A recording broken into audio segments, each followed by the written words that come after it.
On October 30th, 1759, the inhabitants of the Middle East were jolted awake by an earthquake.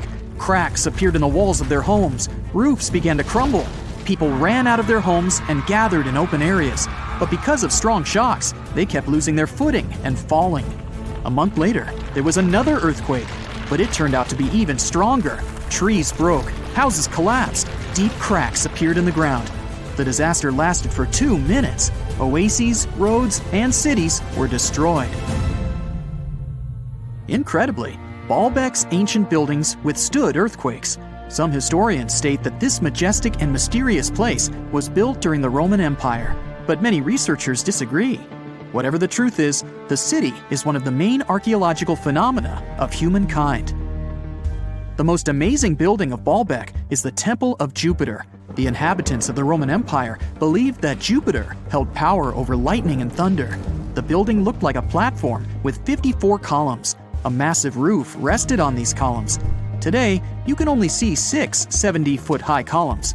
Each of them consists of 3 sections and resembles a pencil. The cores of these pencils were made of lead. This made the columns exceptionally strong. Each of these pieces of stone weighed an incredible 80 tons. That's the weight of 35 Ford Explorer SUVs. Look, this is the largest block in the Great Pyramid of Giza. But compared to the blocks from Baalbek, it doesn't even look that impressive. The foundation under the Temple of Jupiter was preserved. That's how specialists figured out it consisted of about 25 monolithic stones, weighing 450 tons each.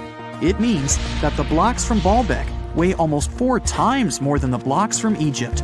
There are 3 more enormous limestone blocks in the foundation. They weigh 800 tons each. This is more than twice the weight of a Boeing 747 plane. Ancient builders must have had a hard time carving such giants from a piece of stone. And after that, they also had to pull them to the construction site and lift them to a significant height. Repeating these logistics would probably turn out to be a nightmare for present-day builders. To do this amount of work, they would need modern equipment. But Baalbek's constructors didn't have trucks, cranes with circular saws, or electricity. How did the builders of the past manage to do this? Scientists have a theory that includes ropes, winches, and lever systems. Naturally, the engineers of the past made all the gadgets from wood. Around 3,000 feet away from the ruins of the temple complex, there's a quarry. Archaeologists suppose that's where the stones for the construction were cut. They found a block of limestone there. It seemed to be too large, even for this incredible place. The monolith got called the Stone of the South. It was 65 feet long and 13 feet wide. The ancient builders didn't have time to completely separate it from its mother rock. A group of scientists from Austria estimated that this piece of limestone weighed more than 1,000 tons. That's like 3 Boeing aircraft or 160 African elephants. There was another surprise awaiting the archaeologists near the Stone of the South. It was the second monolith that weighed more than 1,200 tons. But the ancient builders didn't stop at that. They continued to work. In 2014, in the same quarry, German archaeologists unearthed a block that weighed 1,650 tons. No one has figured out yet why people of the past needed a piece of stone that weighed as much as 125 school buses. It's also unclear how they were going to move this giant and why they didn't finish the job. In any case, this third monolith is the largest processed piece of stone in human history. There are more questions than answers. Some researchers believe that people of the past had high-tech equipment. Others don't think so, but are eager to understand how the builders managed to move those stones. There's a huge number of ancient buildings and artifacts on the planet. Lots of them make researchers scratch their heads. Near the Pyramid of Djoser in Egypt, archaeologists have found a network of tunnels. This place is called Serapeum. It contains 24 sarcophagi weighing from 70 to 100 tons. The giant boxes are carved from a single piece of granite and covered with heavy lids. The sarcophagi are perfectly symmetrical. To the touch, their walls are as smooth as glass. Even with the current level of technology, this is very difficult to do. But the ancient Egyptians managed this feat. The Lycurgus cup is a priceless artifact and example of ancient nanotechnology. It's made of glass that can change its color. If you put a source of light in front of the cup, it turns green.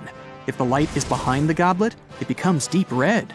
In this case, the figure of Greek king Lycurgus turns pale purple.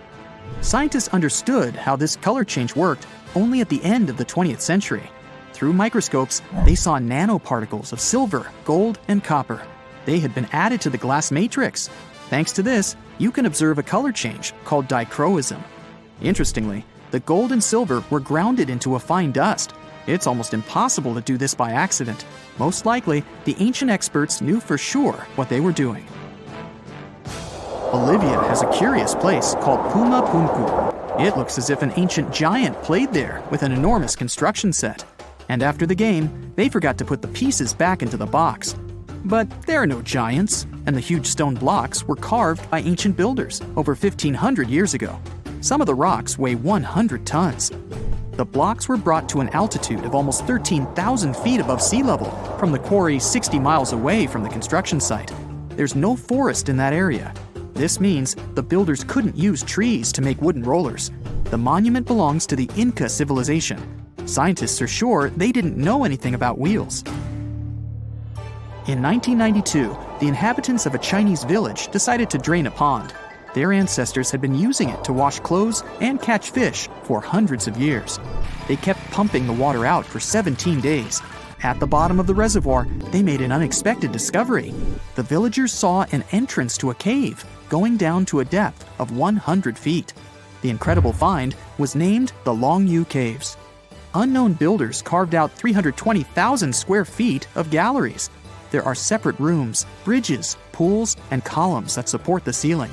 The walls of the cave are covered with strange carved lines and patterns.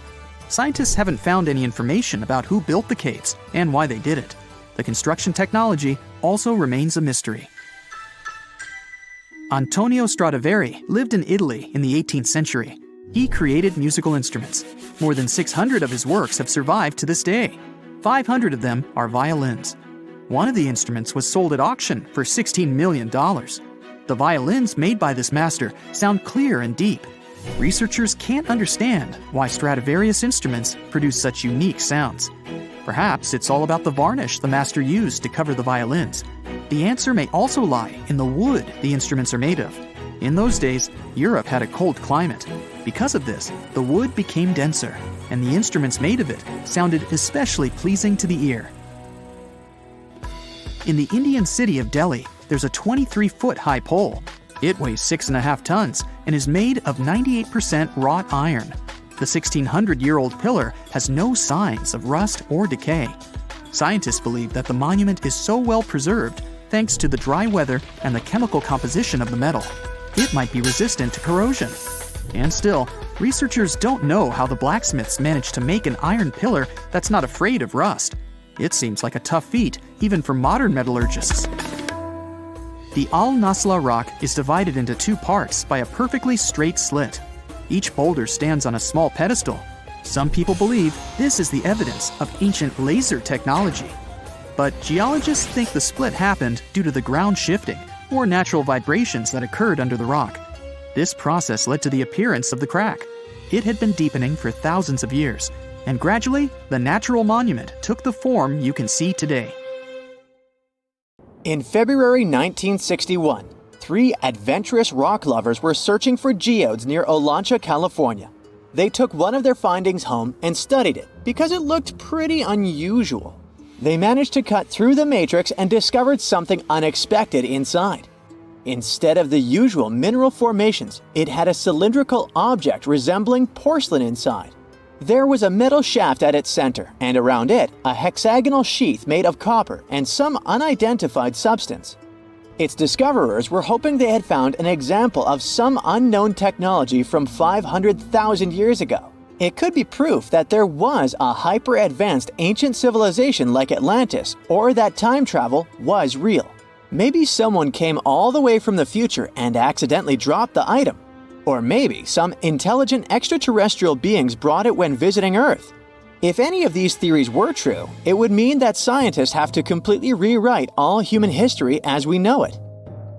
But not everyone shared the excitement, and truth seekers and alternative archaeology circles were trying to solve the mystery of the so-called Koso artifact until the late 90s with theories and debates. Then a group of skeptics took images and x-rays of the discovery and showed them to spark plug collectors.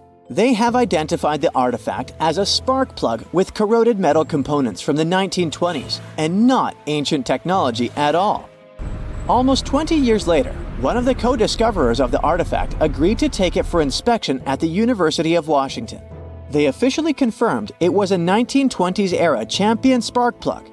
And the stone matrix containing the artifact wasn't a geode, but a concretion. Those can form because of natural processes over decades or years, but not millennia. The Koso artifact is a good example of an out-of-place artifact, which is a thing in pseudo-archaeology. It's something found in a place or time where it shouldn't logically be. These artifacts seem too advanced for the time period they're found in. They could also mean human activity existed when humans weren't supposed to be around. The Baghdad Battery is another example of such an artifact. It was found in the 1930s by a German archaeologist and consists of a clay jar, a copper cylinder, and an iron rod going through the jar's stopper. Its top, which was broken off, probably had been sealed with asphalt. Its discoverer noticed that it had two different metals and possibly an electrolyte, which are key components of a battery. There are no ancient writings to support this theory, but when scientists ran tests and filled it with an ionic solution like vinegar or wine, it showed that it could conduct electricity. If it really was a battery from 2,000 years ago, it might have been used in ancient medical practices, or even embedded in statues to make it look like they were buzzing to impress people. Kionich, who found it, believed it was used for electroplating, a process for coating metals. Even if it was used as a battery, the Baghdad artifact could only produce a small amount of energy, around 1 volt of electricity. So, some people believe it was used as a storage container for sacred scrolls. Back in the 1930s, a couple stumbled upon something strange while walking along Red Creek in London, Texas. It was a piece of wood sticking out of what looked like an ancient rock formation. Around a decade later, their son, who was really curious to find out its secret, decided to crack open the rock and found a surprisingly modern hammer inside. This discovery caught the attention of Carl Bau, a young Earth creationist who claimed the rock surrounding the hammer dated back to the Cretaceous period. He saw it as evidence against evolutionary theory. After some investigation, scientists proved that the rock was not as ancient as it seemed. Geological processes have just encased the modern hammer over time, so it wasn't evidence of humans coexisting with dinosaurs like the Flintstones, as some hoped. It was just a case of a miner dropping his hammer centuries ago and nature doing its thing. A Chinese archaeologist supposedly stumbled upon some caves that seemed to serve as a burial ground for small beings with big, oval heads. Alongside these remains, there was rock art depicting figures with round helmets, the sun, the moon, the earth, and stars connected by groups of pea-sized dots. They also found over 700 mysterious stone discs etched with spiral grooves. Things got even weirder when these discs were sent to a Chinese professor who claimed the grooves were actually written characters. According to his translation, the discs told the tale of Dropa visitors from another planet who had crashed their spaceship on Earth about 12,000 years ago and had tried to live among us until they were hunted down by locals. But there's no concrete evidence that any of this actually happened. The story was first published back in the 1960s in a couple of articles, but it all seemed a bit fishy. None of the people involved, the archaeologist, the professor, or even the university they supposedly worked at, seemed to have left any trace in the records. And while there is a group in Tibet called the Dropka, they're fully human, not extraterrestrial visitors, and there's no solid proof that the Dropa stones exist at all. In a remote part of China, there are some bizarre pipe-like formations known as the Beigan pipes. A local explorer found them back in 1996, protruding from Mount Beigan and along the shores of Tosan Lake nearby. Some people thought they were the work of ancient guests from other planets. When samples of the pipe material were tested, they contained mostly common minerals, but there was a mysterious 8% of unknown stuff. Special testing revealed that these pipes had been there before humans. Chinese geologists later visited the site and suggested that these pipes were formed naturally over time. It could be sediment piling up in the fissures in the earth, or even fossilized tree roots from the area's lush past, but it's not certain. There's a mysterious terracotta head in Mexico with a hard-to-pronounce name, discovered back in the 1930s during a burial excavation. This head looked a lot like fancy Roman statues, so it wasn't clear what it was doing in Mexico. For some reason, the discoverer kept it secret for several decades. The head was found in a pyramid with 3 floors about 40 miles from Mexico City, alongside gold, copper, and pottery. Some argue that if this head really is many centuries old, it could mean the Romans or some other civilization had made it to Mesoamerica before Columbus did. There are also drift voyage theories mentioning a shipwreck after which some artifacts and survivors made it ashore. Some suggest that this figurine head was a little souvenir brought over by the Vikings. But there's no solid archaeological proof of the Vikings meeting the folks in Mesoamerica. There are some artifacts floating around, but none of them have been stamped as undeniable evidence of pre-Columbian contact, so the mystery of how this head ended up where it did remains unsolved. While digging a trench along a river in Romania, workers found a wedge, which is now famous as the aluminum wedge of Ajud, or the object of Ajud. Right next to it, there were some mastodon bones. Those distant relatives of elephants lived 11,000 years ago, so the wedge is probably of the same age. The cool part is that it's made of aluminum, a metal not even discovered until the 1800s. This material requires serious heat to produce.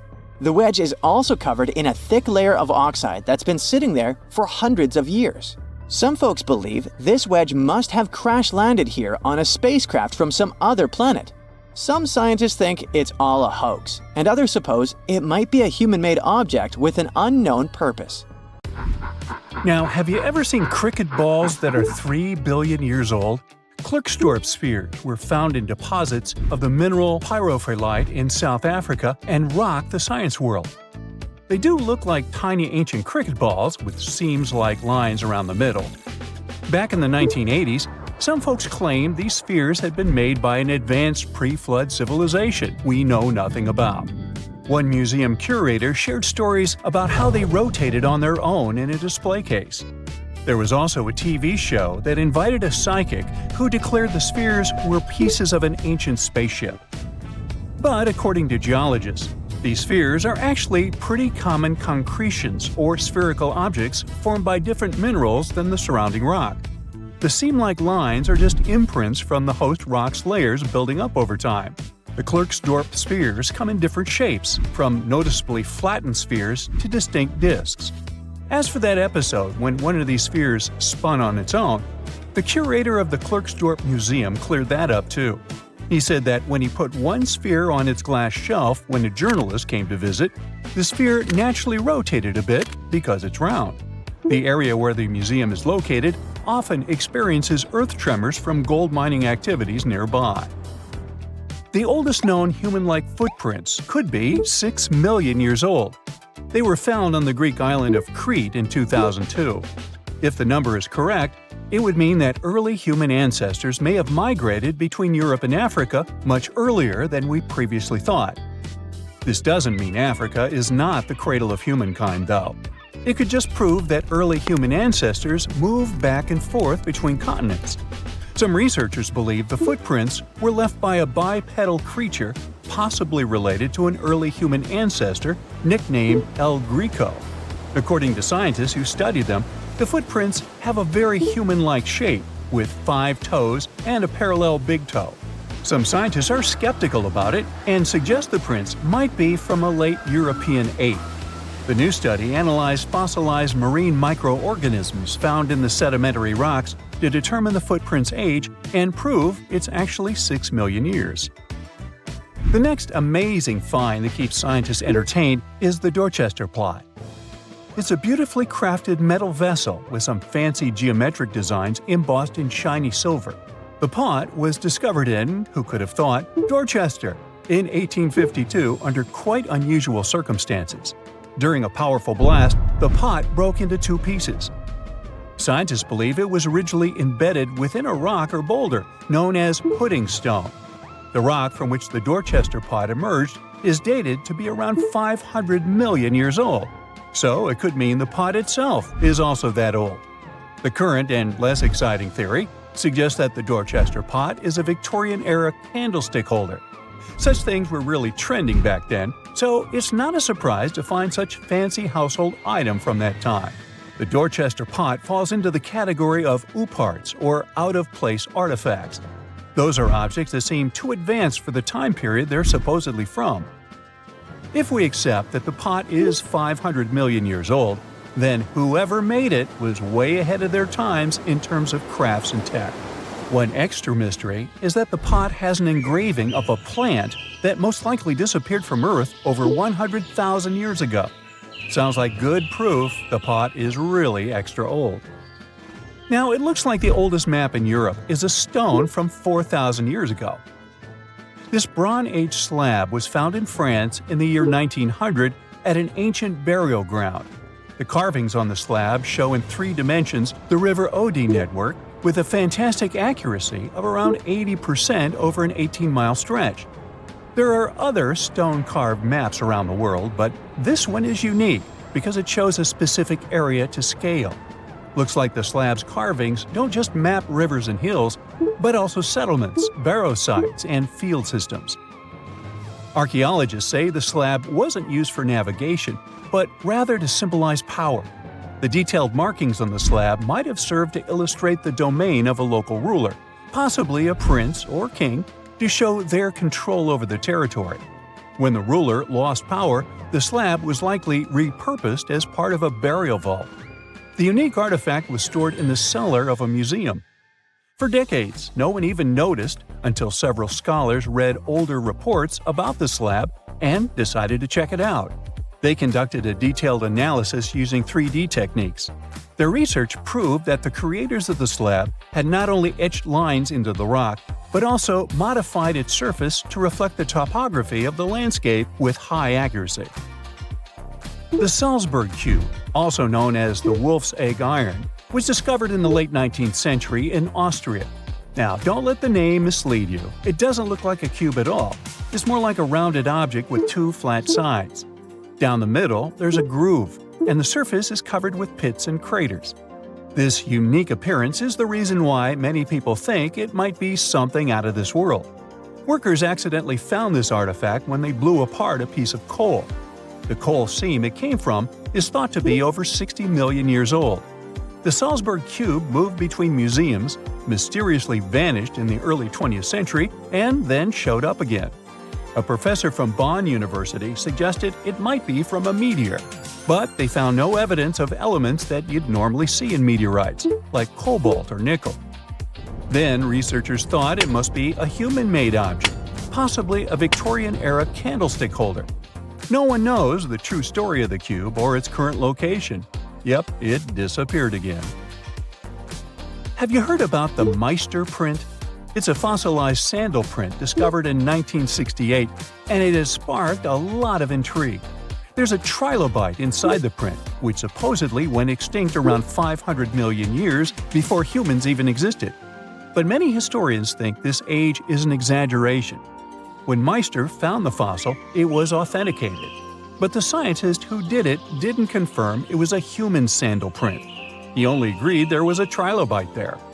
When another scientist visited the site, he found a 6-inch impression he believed was from a child's moccasin. But the footwear seemed to be new. So, could it be evidence of time travel? Proof that humans existed millions of years earlier than we thought? Or a sign that someone else visited early Earth? Or is it just a rock formation that looks like a sandal print? We still don't have the answers. Back in June 1936, a couple was walking along Red Creek in London, Texas. London, Texas? Yeah, when they stumbled upon something unusual. It was a piece of wood sticking out of what seemed to be an ancient rock formation. About 10 years later, their curious son decided to crack open the rock to see what was inside. And he saw a hammer, which looked surprisingly modern. Then, one unique finds enthusiast decided that the rock encasing the hammer was from the Cretaceous period. This would mean that someone dropped a 19th century hammer while dinosaurs like Triceratops were still roaming the Earth. So, if this hammer was truly from the Cretaceous period, then the whole evolutionary theory would be wrong. And if the hammer was modern, It would mean the Cretaceous rock formation it came from was much younger than we thought. But the real answer was much simpler. The hammer was indeed modern, and geological processes had encased it in rock. Minerals can harden around an object in a relatively short time. So the hammer was probably dropped by a miner a century or so ago, and the rock formed around it afterward. And no, it wasn't a Victorian-era candlestick holder either. So hi, how about exploring some cool and unusual artifacts from the past? Let's go! Have you ever heard of Chinese magic mirrors? These mirrors were made of solid bronze. They had two sides. The front was a shiny polished surface, similar to our typical mirrors. It was the back that did the magic. When bright light fell on the mirror, it looked as if it was transparent, and the pattern on the back of the mirror got projected onto the wall. The backside could have different designs on it, depending on what its creator wanted to depict. Since the mirror was made out of bronze, no one expected this optical illusion to occur. These ancient artifacts date back to 2900 to 2000 BCE. They became popular in China and were produced in large numbers at the time. Eventually, their fame faded away. For centuries, the magic of these mirrors baffled both people and scientists. In the 11th century, Chinese scientist Shen Ku decided to study the mirrors. He conveniently had 3 of them. He was surprised by the ability of the metal to act as if it were transparent. He believed that some tempering techniques created surface wrinkles on the mirror to make it translucent. Yet these wrinkles were imperceptible to the human eye. It turns out he was right. Many scientists tried to decipher the open mirrors over the centuries, but remained clueless. Finally, in 1932, William Bragg discovered that Shen Ku had been right about imperceptible surface wrinkles all along. Every once in a while, people open multiple tabs in a browser and come to a point where there's no room for a new tab. Apparently, this had also been happening long before computers and the internet were invented. Meet the 16th century browser. This is a full-size book wheel. It's kind of a custom-made rotating bookshelf. Gregory Hayworth, a specialist in textual science, says that this tool has a system of epicyclic gears. That means that the book wheel has a working principle like a planetary system. One gear rotates around another. The shelves of the device maintain a constant 45-degree incline that holds the book securely as the giant wheel turns. Back then, people used the tool while writing encyclopedias and editions of classical works. In this kind of work, a person has to have many books open simultaneously so that the information from multiple sources can be gathered easily. Italian engineer Agostino Ramelli is the inventor of this piece of early modern machinery. What if I tell you that sponge divers in Greece accidentally found an ancient computer? They pulled out this artifact from a shipwreck near Antikythera Island in 1901. Scientists called it the Antikythera mechanism and labeled it as the first mechanical computer. The machine looks like a hunk of bronze, but it has some kind of mechanism composed of gears and wheels. So, experts first assumed that it was an astronomer's tool. After an X-ray scan, though, they found out that the instrument was far more complex than they thought. The artifact was meant to calculate astronomical positions, track the 4-year cycle of athletic games, and so on. It contained a box with dials on the outside and had an assembly of gear wheels attached. It's still unknown who built an instrument with this level of artistry 2,000 years ago and why this technology was lost. After seeing how sophisticated the device was, scientists accepted that their perception of ancient Greek engineering wasn't really accurate. Professor Michael Edmonds of Cardiff University admits that, based on the knowledge they have, this mechanism shouldn't even exist.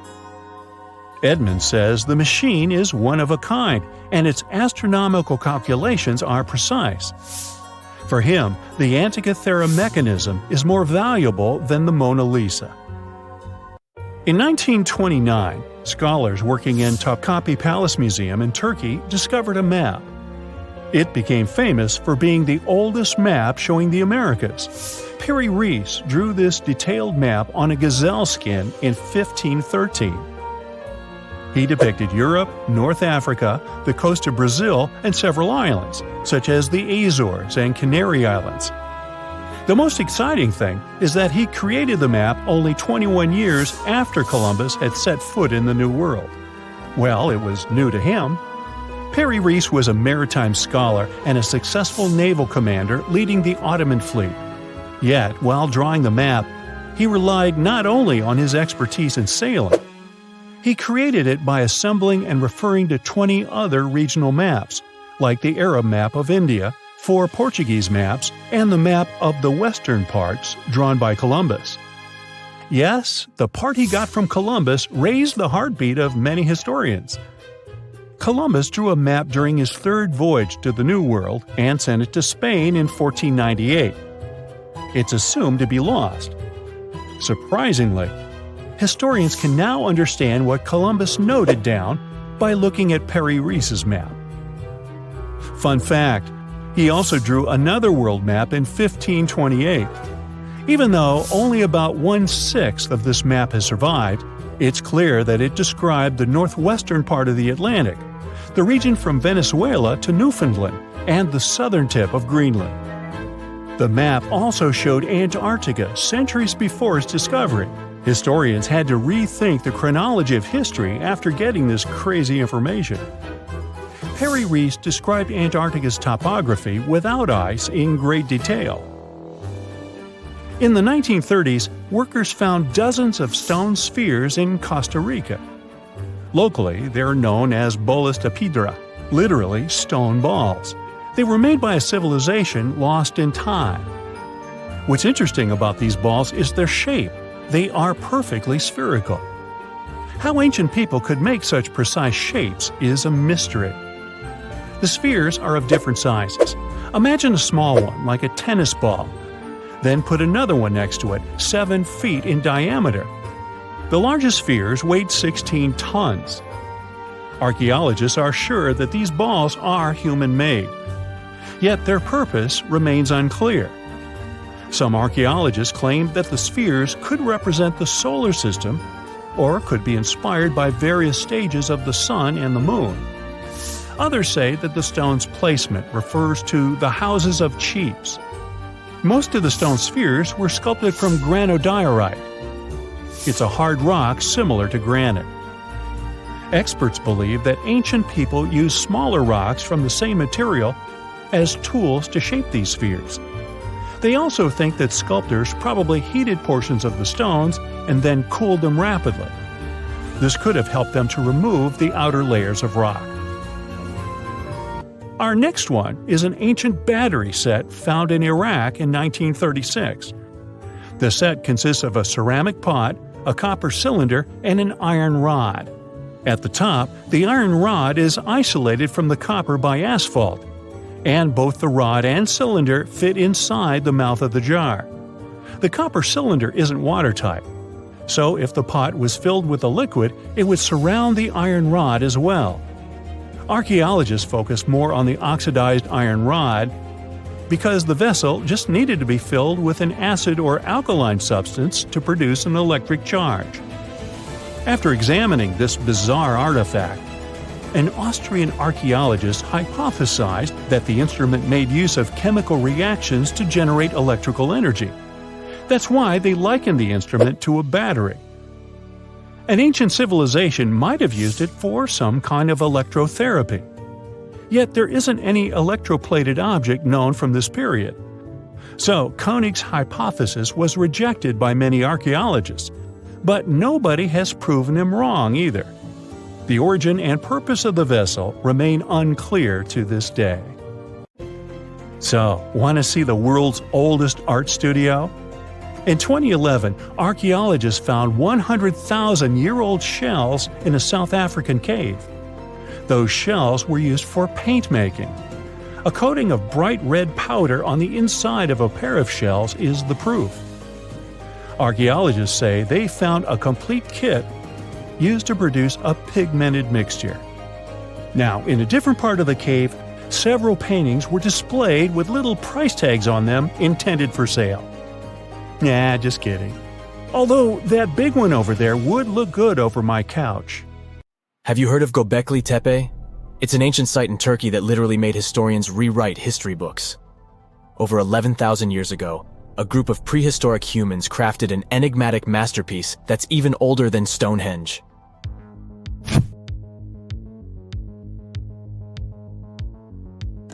Before its discovery, archaeologists believed that people didn't know about iron and weren't good at making pottery. They were sure that settled life only emerged with the need for agriculture.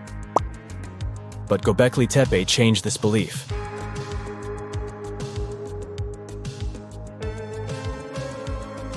The place has revealed that it was the temple that paved the way for a settled life, not agriculture. Until this discovery, researchers believed that farming was the catalyst for sedentary living. Meet Professor Schmidt, the guy whose findings changed this theory. He managed to prove that hunter-gatherer communities laid the very foundations of this way of life.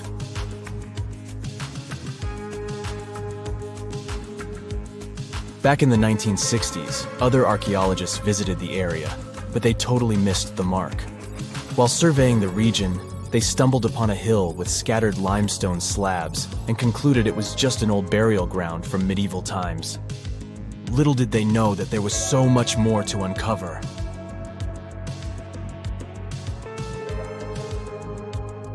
In 1994, Schmidt embarked on his own survey of prehistoric sites in the area. Surprise!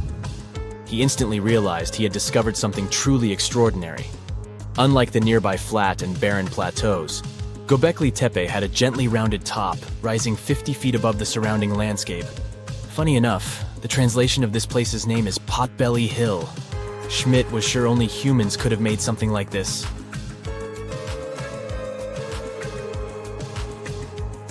Those broken limestone pieces that were mistaken for gravestones turned out to be way more exciting. It was like stumbling upon a hidden treasure. The pieces took on a whole new meaning, and Schmidt with his team was about to dive into the secrets waiting beneath the surface. To their surprise, they found no traces of a settlement. No hearths for cooking, no houses, and none of those adorable clay figurines commonly found in nearby sites of similar age. However, they uncovered that those ancient people used tools like stone hammers. So, Schmidt and his team put their heads together and took a wild guess at the age of Göbekli Tepe's stone structures. Their estimation got backed up by some limited carbon dating done right at the site. The ancient vibes of this place were finally starting to make sense. It was like a puzzle slowly coming together.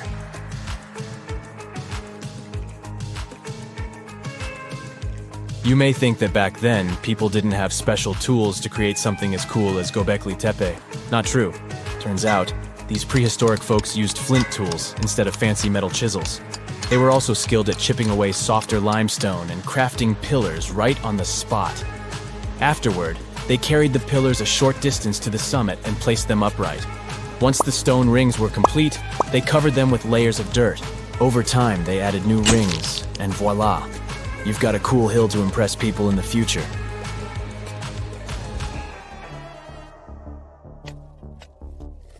During their first year of excavation, the team went through 15,000 pieces of animal bones from wild creatures.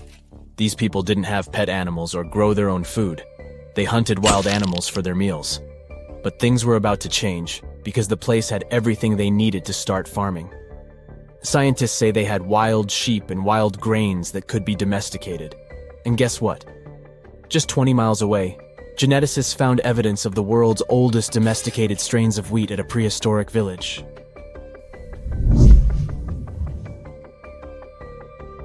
These amazing findings have completely changed how we view civilization.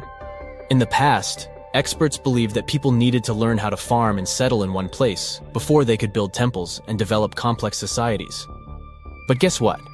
Schmidt's research flips that idea on its head. He claims that the incredible effort put into constructing these astonishing structures actually set the stage for the development of advanced societies. It means that societal and cultural changes happened before agriculture. Schmidt has this fascinating hypothesis about Göbekli Tepe. He thinks it could have been a special burial site where people left their loved ones. And here's the twist. The burial site was adorned with fancy statues and symbols representing deities from the spiritual realm. The idea that Göbekli Tepe could have served as a sacred place adds another layer of complexity to the whole story. While the site's true purpose may remain elusive, Schmidt's insights invite us to consider the profound interplay between life and the afterlife, and the deep reverence ancient hunter-gatherer societies may have had for their departed ancestors. Now let's talk about the stars of the show, the mesmerizing T-shaped columns that dominate Göbekli Tepe. These mysterious structures range from 10 to 20 feet tall and most likely represent stylized human figures. But one figure stands out from the rest, the three-dimensional lion relief. This depiction really fires up our imagination. Why? Because it hints at the possibility that lions roamed Anatolia during the Neolithic period.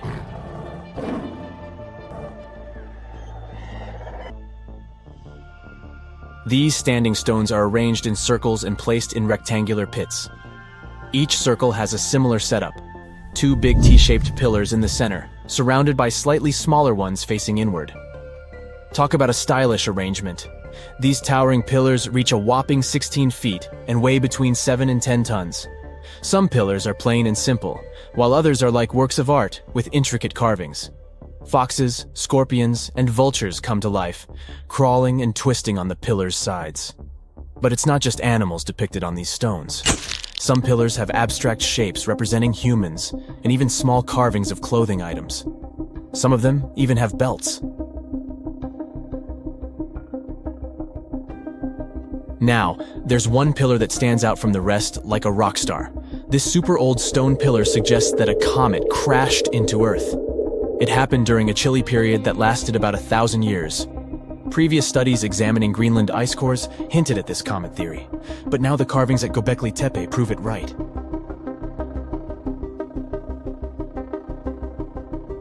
The carvings on the pillars are like a historical comic strip. They even show a headless human figure. Researchers fed the images into a computer and discovered their connections to constellations, indicating that this temple might have been an ancient observatory. It's like our ancestors were trying to document this cataclysmic event in their own unique way. Archaeologists have been excavating and researching Göbekli Tepe since the mid-1990s, peeling back layers of history and providing us with a deeper understanding of the intricate relationship between various elements. They have no plans to stop the whole process for another 150 years. Who knows what else they'll find? You see, Göbekli Tepe has been labeled purely as a ritual site with no signs of domestic activities. We were led to believe that the absence of water meant it couldn't support semi-sedentary communities. But scientists believe it's time to shake things up and approach Göbekli Tepe with fresh eyes. It's time to question what we believed before and use new evidence and different ways of thinking. Like, there might have been a group of people living in the area who didn't stay in one place all the time. They moved around a bit but still had their own civilization, living in the area semi-sedentarily. Göbekli Tepe is not just home to a single temple, but an astounding collection of over 20 ancient structures. As archaeologists delve into the depths of this wonder, they are unraveling its unique layout, featuring two prominent focal points at the heart of each establishment, complemented by smaller structures and dividing walls. What's even crazier is that in this area, there are over 200 obelisks, which are narrow tapering monuments. It's nighttime, and you're about to walk inside Pharaoh Tutankhamun's final resting place. You know, King Tut. You don't have a torch, but at least you came with a flashlight. You walk down several flights of stairs and observe how the walls are carved in hieroglyphics and what looks like a spell. Those who take anything from this place will be doomed for life, the spell says. Even if you don't really believe it, this scares you a little bit. You find a huge stone door. Is it a trap? You manage to open it, but oh no, it's only an empty chamber. You check your map. It seems like you're heading in the right direction. After what feels like hours, you realize you must be trapped inside a labyrinth. You try to retrace your steps, but you can't find the door where you came in from anymore. That's it, you think to yourself. You've fallen for the Pharaoh's trap. What's worse, you didn't bring a lunch. Okay, so we've all seen Hollywood movies where the main character is exploring ancient ruins and faces some seriously dangerous traps, right? We've been told Egyptian royalty protected their final resting places with venomous scorpions and snakes, sliding doors that will trap you for life, and giant rolling boulders that will crush anyone on their paths. The thing is, were these traps truly real? Well, I regret to be the one to break it to you, but this is all fiction. These elaborate traps were too technologically advanced for ancient civilizations to pull off. That is not to say, however, that there weren't any traps at all. Ancient civilizations, like the Egyptians and the Mayans, are known for their practice of building entire monuments dedicated to the ones who had passed away. These structures would often reflect the position of person occupied in society. So, for the really important people, the VIPs of their times, massive monuments were built to host their bodies long after they were gone. Some of these civilizations believed that a person's life would continue on the other side of the veil. For that reason, a person would be buried together with the belongings of their current life.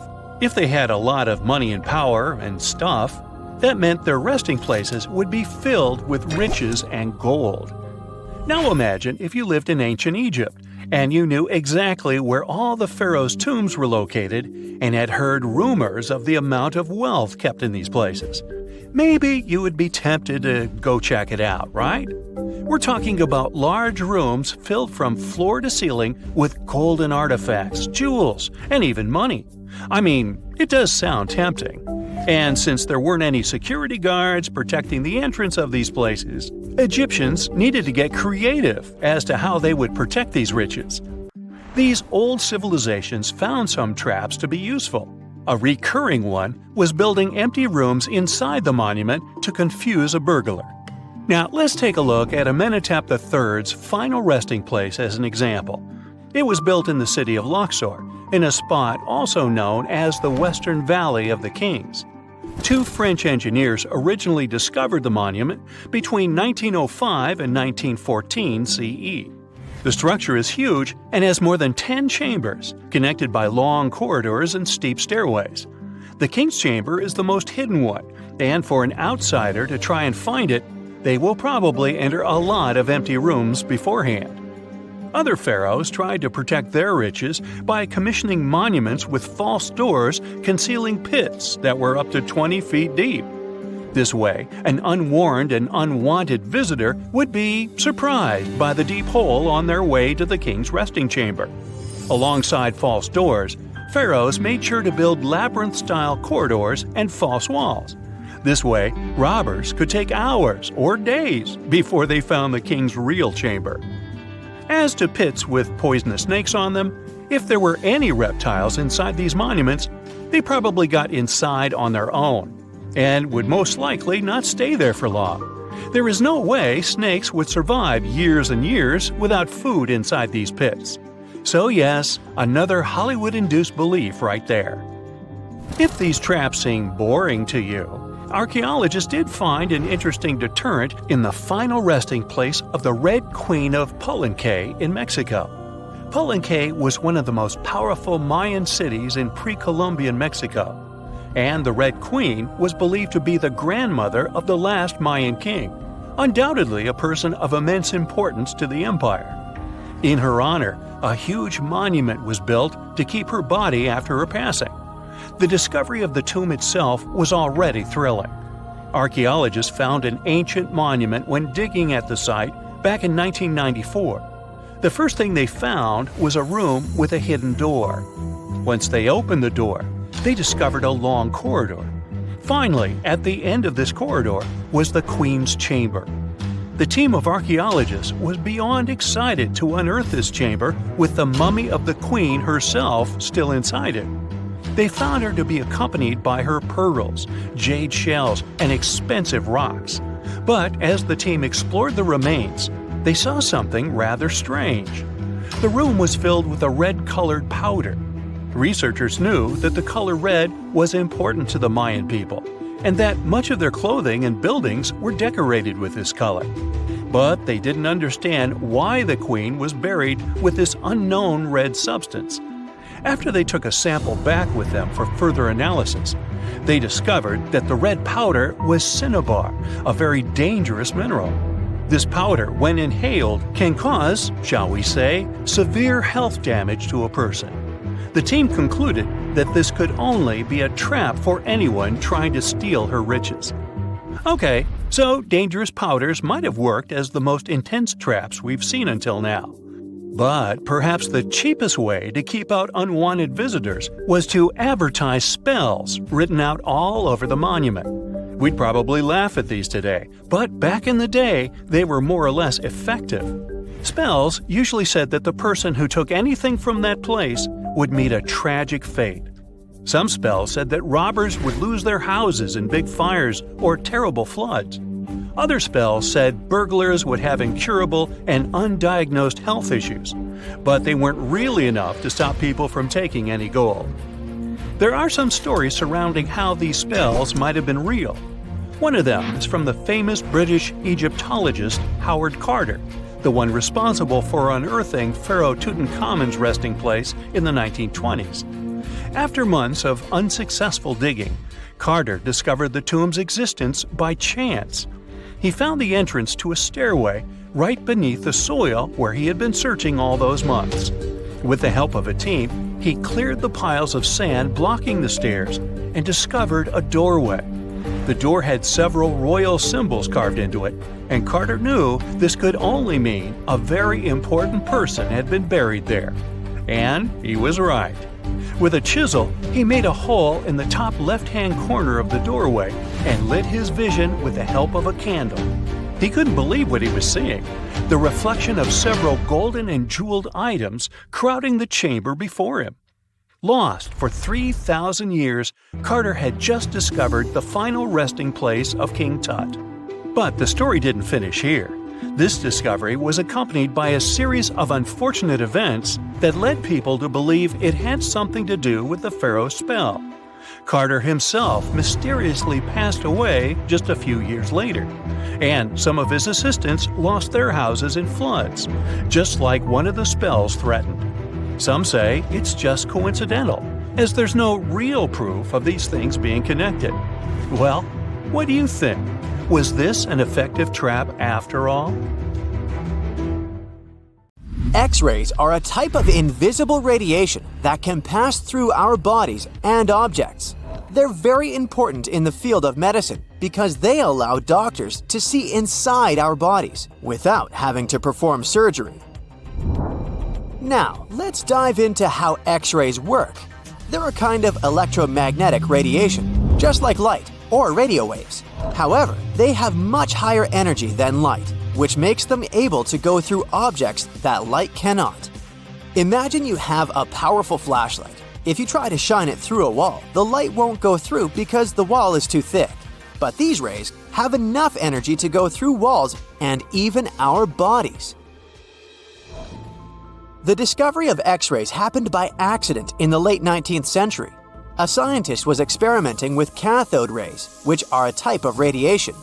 He was working in his lab and noticed that a nearby fluorescent screen started to glow, even though it was not directly exposed to the cathode rays. He realized that something invisible was causing the fluorescence, and he named it X-ray, because X is the mathematical symbol for something unknown.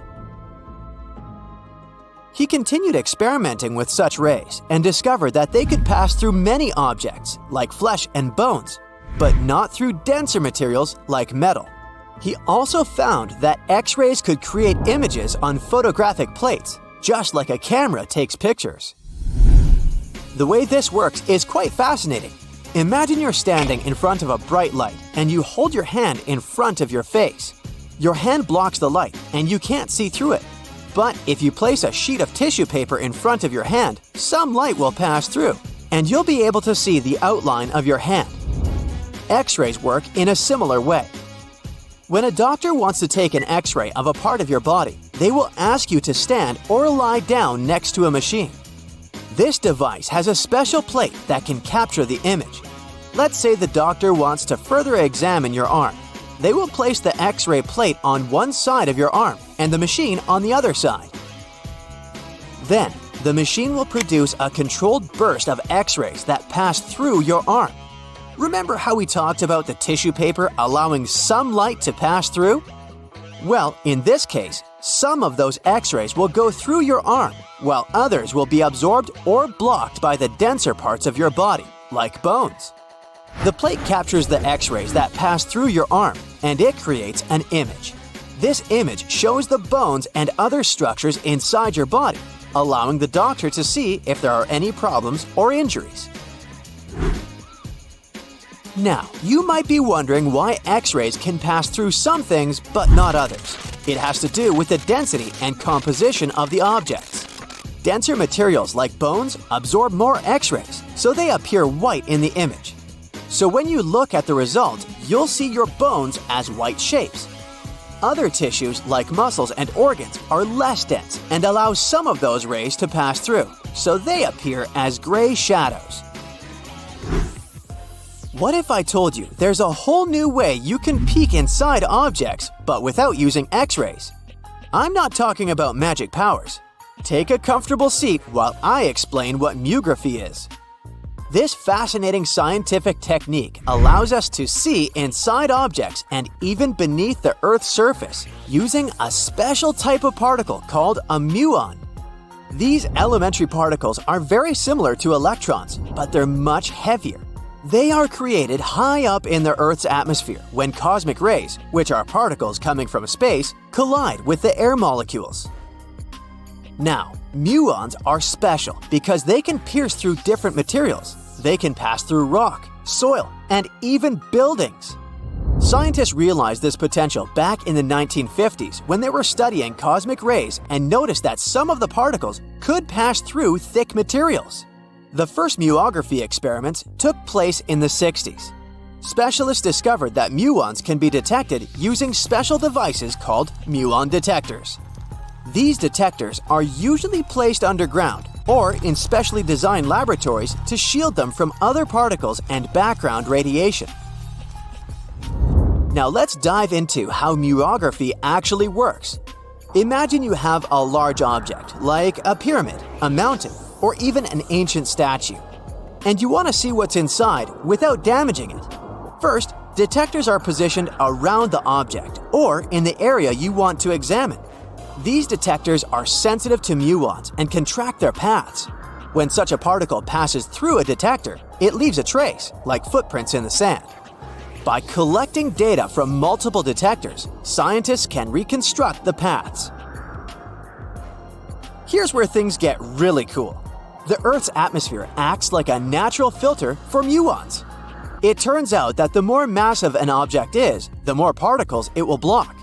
So, if you have a large, dense object like a mountain, fewer muons will pass through it compared to a smaller, less dense object, like an empty box. This difference in the number of particles that reach the detectors can give us clues about what's inside the objects. Scientists use computer algorithms and mathematical techniques to analyze the data and create images. These images represent the density distribution of the object being studied. It's like creating a map that shows where the densest areas are and where there's gaps inside the object. The concept of muography is similar to using shadows to understand the shape and size of an object. Imagine you're standing in front of a bright light and you place your hand between the light source and a wall. You'll see a shadow of your hand on the wall. Based on the shape and size of the shadow, you can get an idea of what your hand looks like, even though you can't see it directly. This technique has been used to study various objects and structures. For example, scientists have used it to explore the inside of volcanoes and pyramids, and even to investigate the structure of mountains and the Earth's crust. With the help of this amazing technique, scientists have now uncovered new information about the Great Pyramid of Giza. They discovered something that had eluded tomb raiders for centuries. They found a hidden chamber. And guess what they named it? The Big Void. Yeah, I know, not the most creative name. They even used 3 different muon detection techniques just to be super sure that it was indeed a big, mysterious void inside the grandest pyramid of them all. Once news got out about this mind-boggling discovery, Egyptian authorities couldn't resist the temptation to explore further. So, they brought in an endoscope camera to confirm the existence of this epic void. So, they inserted a camera through one of the openings underneath the entrance, and voila! It revealed a corridor. More so, the corridor had a chevron ceiling. I can't help but imagine the ancient Egyptians using it as a cool dance floor. Another team of scientists decided to take another shot at scanning this newfound void. According to them, the Great Pyramid of Giza is a pioneer in the pyramid game. It used a technique called chevron to cover internal structures and keep them from collapsing. Now, why did the ancient Egyptians build this corridor and the grand void it leads to? One theory suggests that the corridor was built to relieve pressure inside the pyramid. Another theory says that the void could be a result of the pyramid's construction process. It could have been an internal ramp used to move roof blocks into position, and then it was left there or filled loosely with rubble. According to other enthusiastic explorers, there might be another burial chamber waiting to be discovered. They believe that the pyramids were built with a dash of randomness in the construction process. As the builders worked their magic, they realized that some chambers wouldn't be able to handle the weight of a majestic sarcophagus. So they made adjustments on the fly, creating new plans as they went along. Do you remember 2011? Well, play along with me. A diver is set to go deep into the waters of the Musi River, located in the heart of an Indonesian island. He is one among many who have been getting unbelievable artifacts from the bottom of the river. Little by little, divers and fishers discover a long-lost Sumatran civilization. Known as the Island of Gold, the kingdom of Srivijaya was most likely the closest to a real-life El Dorado there has ever been. However, it disappeared late in the 13th century, and until recently, researchers didn't even know the exact location of the kingdom. Picture a civilization built on a river, a true water world, according to the archaeologists that have been studying Srivijaya. Houses, markets, and places of worship were built on wooden piles above the level of the water. Citizens moved around like modern-day Venetians in simple boats. Srivijaya was known to be a rich and important kingdom. It existed from the 7th to the 11th century CE. It was part of the Silk Road, and anyone traveling from east to west had to pass through the city. Their kings were smart and gained control of the Malacca Strait, which allowed the town to have total control over trading routes in the region. If anything, they sure were honoring the town's name. Srivijaya translates from Sanskrit into prosperous victor, or simply glorious. The kingdom was an important commercial outpost of ancient times. It was strategically located among the most influential commercial routes of the ancient world, which means its citizens became extremely rich. Ancient wealthy societies used to overly display their gold and precious metals. They would often use these metals as offerings to their deities, or they would use them to forge large statues and to make jewelry for kings and queens and decorations for their palaces.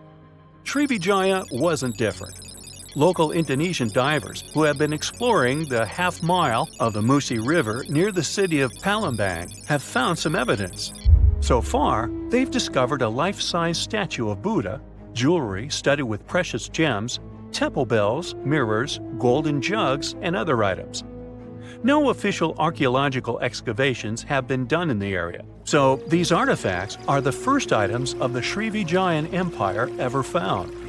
Sean Kinslett, a British maritime archaeologist who has reported on these discoveries, says he is truly surprised.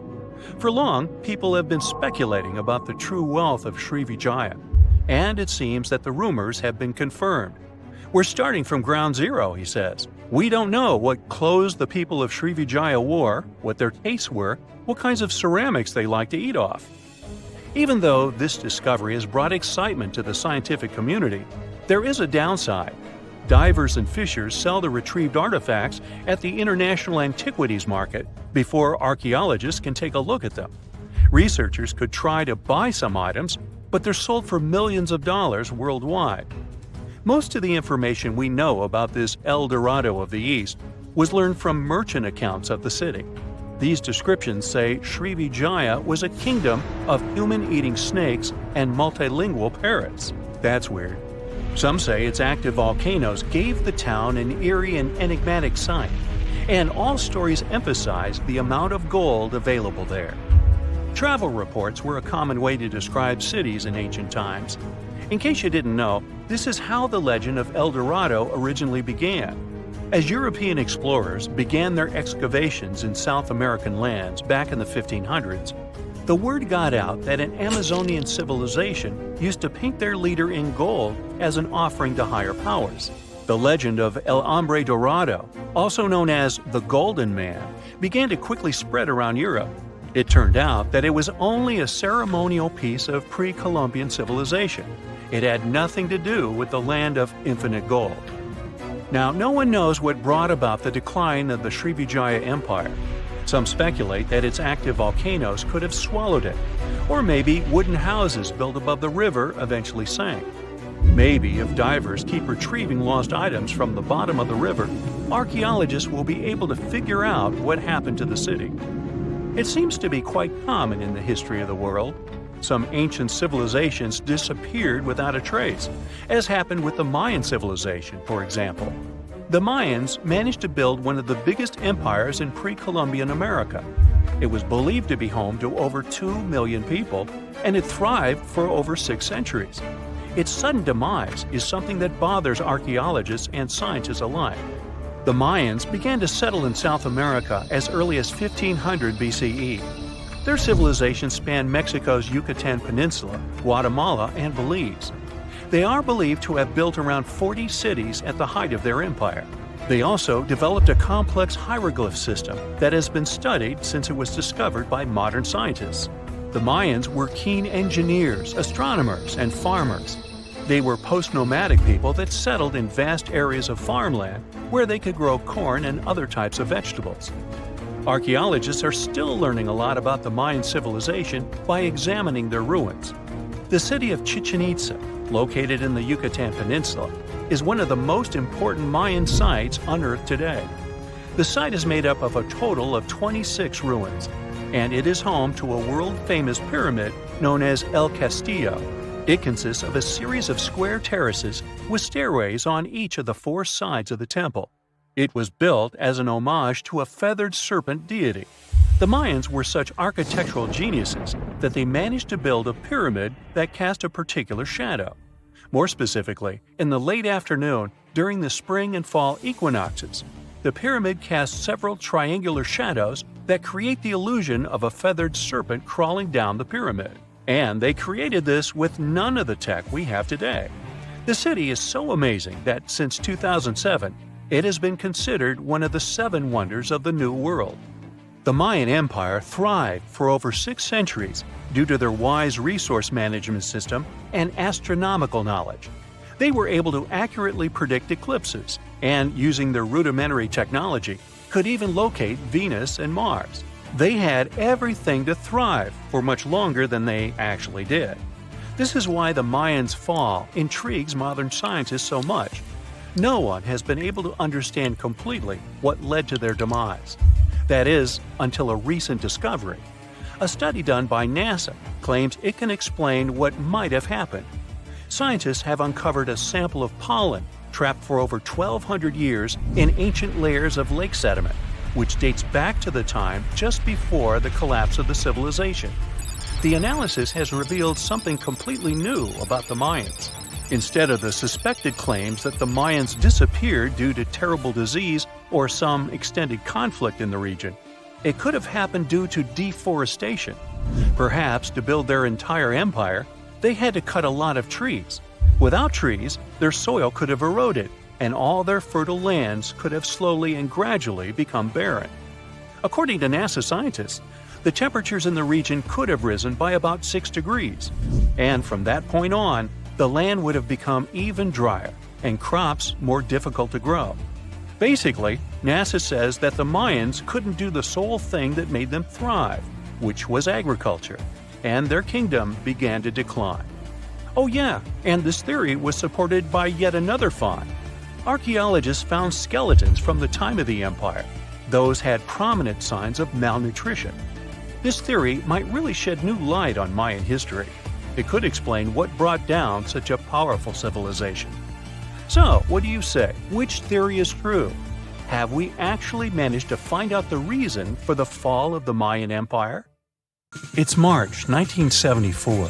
The Betts family, Jerry Antoine, and their son Terry, are walking through the woods at their estate on Fort George Island. As they enjoy their spring walk, little do they know that today they'll come across something that'll change their lives forever. As Terry walks ahead, he can feel something pulling him towards an unknown object.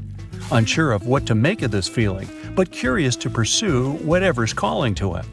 "Terry, where are you going?" his mother calls out, but he ignores her and frantically tries to find this unknown thing. He wants it, he needs it, and then he can see something. A shiny silver sphere, the size of a bowling ball, nestling among the grass. As Terry approaches it, he notices it's eerily untouched, with no damage or dirt on it. Terry picks it up. It's heavy, but he holds it tight. "Always finding junk where you go," his father laughs. Terry was always collecting strange metallic objects. He found them fascinating. "It's just a souvenir, that's all." The three of them look at the ball, all intrigued by the perfect shiny sphere. As they walk back home, they excitedly discuss its possible origins, fantasizing the possibilities that maybe it's a cannonball used by conquistadors, or that it could have fallen from a NASA satellite in orbit. They arrive home, and Terry places the mysterious ball on a windowsill in his room, next to many of his other exhibits, and it sits there for now. 2 weeks pass, and Terry has a friend over. They hang out and take turns playing the guitar. Terry strikes a chord, and a vibration occurs that comes from the windowsill. The boys sit silently, spooked by the unknown sound. They look around to find where it came from. "It's probably just a possum," Terry says calmly. But as he raises his pick, he looks towards the sphere suspiciously. As he strikes another chord, he sees the sphere vibrate, and this time, it's also emitting a humming sound. Terry puts down the guitar and approaches the ball, and as he reaches toward it, the sound slowly fades. Startled, he stands in silence before calling out to his dad. Terry explains the strange phenomenon to his father. Antoine looks at it closely, then holds it up to his ear.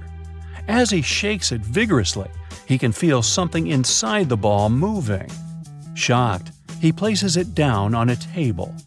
Once placed, it begins to roll, moving towards one edge of the table, then circling around, moving corner to corner in a rectangle, endlessly searching for something, possibly an exit, until finally it rolls back to the middle, becoming motionless once more.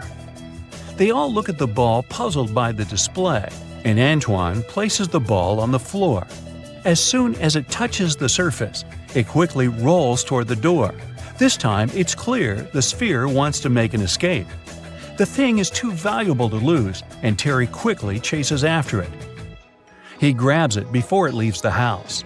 He places the ball somewhere safe inside a box, incapable of another escape attempt. Over the following days, Terry took it upon himself to make his own experiments. He found that when within the sunlight, it appeared to be more active. His opinion was that it reacted to solar radiation. When hit with a hammer, it would ring out loudly, as though it felt the strike. Strange things also occurred in the Betts family home. Doors would suddenly slam shut at night, and strange organ music played throughout the house, even though they didn't own an organ. The family sat down to discuss the sphere. They felt it was something truly extraterrestrial, and they required professional advice. The authorities came to review the ball, puzzled by the object, as it moved in an unpredictable way. But they couldn't recognize what it was or provide an explanation for it. All they could confirm was that it didn't come from another planet. The Betts family disagreed and wanted a second opinion. They sent it to Dr. J. Allen Hynek, an astronomer and expert in the extraterrestrial. He spent 6 hours reviewing the sphere. Through his many examinations, the doctor found that the strange sphere emitted radio waves and had its own magnetic field. With this new information, the Bettses were interviewed by a reporter. The mysterious sphere quickly became famous. Its story spread in papers throughout the USA and even made the news internationally. Everyone wanted to know more about this mysterious sphere. A television crew soon visited the Betts' house, hoping to experience the extraterrestrial object firsthand. The sphere was placed on the ground. It did its usual trick, and the visitors stood there, speechless at what they were witnessing. The reporters asked to place the family's poodle next to the ball to provide an indication of the sphere's size. As the dog sat next to it, it began to whimper and covered its ears with its paws, something it had never done before around the ball. The Betts family felt they had something truly valuable and insured it through Lloyd's of London, and if they left it at home, they had someone stay to watch it, ensuring no one would steal it or let it escape. But what was the mysterious Betts sphere really? When responding to the press, the spokesman from the authorities revealed the sphere was made from high-grade stainless steel. Although the sphere wasn't something they made themselves, it was still likely created somewhere on Earth. If it came from outer space, they advised it would be made from different elements. Their review showed the shell of the sphere is 1 inch thick and hollow inside. It weighed 22 pounds, the exact weight for that amount of stainless steel. It had no seams on it, the shell was scuffed in parts, and had a small triangular mark 3 millimeters long. They were sure it was just a steel ball. But they wanted to confirm further by using X-rays. They found small beads of residue inside.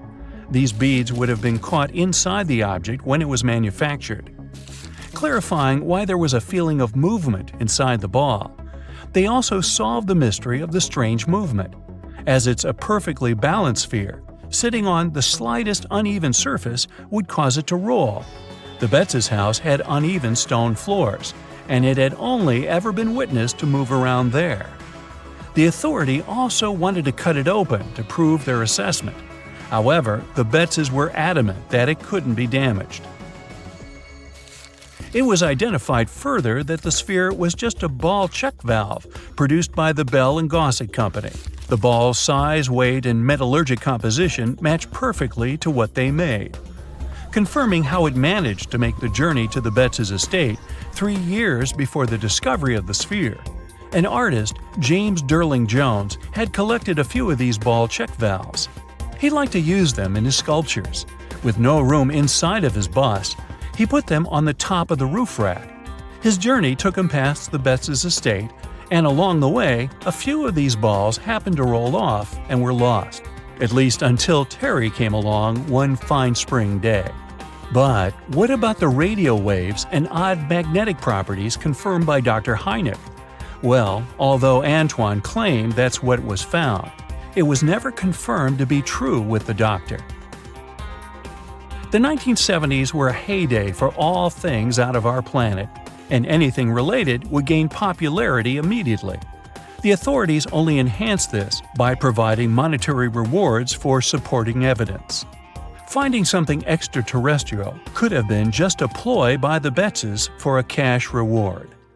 Look at these two identical diamonds. You won't see the difference with the unaided eye, yet your credit card will surely notice it. On the left, it's a 0.9 carat diamond that will cost you somewhere around $5,000.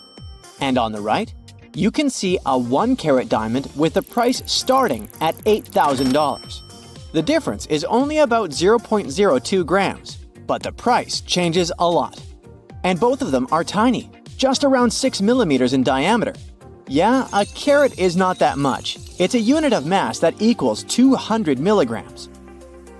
As for the biggest diamond ever found, It's 3,106 carats and weighs over 600 grams. An average orange weighs about 140 grams, so this diamond is like 4 oranges. It's called the Cullinan diamond, and it was found in South Africa in 1905. It got its name after the name of the mine it was found in. You can't see its full version these days as it was cut into several pieces. In total, it was divided into 9 larger stones and a whole bunch of smaller ones. In early 1905, the cutting of the Cullinan diamond was entrusted to diamond expert Joseph Asher, the head of the Asher Diamond Company in Amsterdam. A team consisting of 3 specialists dedicated 8 months to the task of transforming the large diamond into smaller gemstones, beginning their work in February that year. Initially, the monumental stone was divided into 7 pieces, which were further cut to create 9 large stones, each named Cullinan with a corresponding Roman numeral from 1 to 9. During the first attempt at cutting the Cullinan diamond, Joseph Asher broke the cleaving knife, which had taken 4 days to prepare, without causing any damage to the diamond. A new cleaving knife was then used for the second blow, resulting in the diamond being split into 2 pieces. The discovery of the largest gem-quality rough diamond sparked speculation and a sense of mystery, with some suggesting that the Cullinan diamond was merely a fragment of a much larger diamond. There were claims that 4 magnificent pieces had been broken off from a larger stone.